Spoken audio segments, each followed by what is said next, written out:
எழுதப்பட்ட நியாய தீர்ப்பு. பிசாசு எப்படின்னா, அவனுக்கு நல்லா தெரியும் அவனுக்கு கர்த்தர் முடிவு என்னதான் வச்சிருக்கிறார். தெரியுமா தெரியாதா? அவனுக்கு நல்லா தெரியும். ஆனா அவனுடைய முடிவு அறிந்தும் கூட எவ்வளவு வேகமா செயல்படுறான்.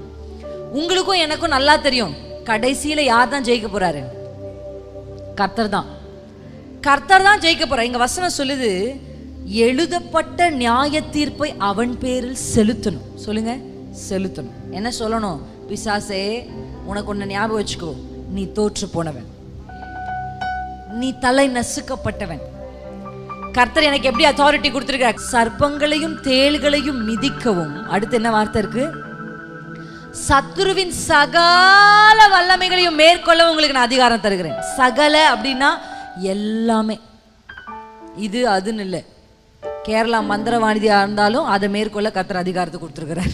மைசூர் மந்திரவாதியா இருந்தாலும் அதை மேற்கொள்ள கர்த்தர் அதிகாரத்தை கொடுத்திருக்கிறார்.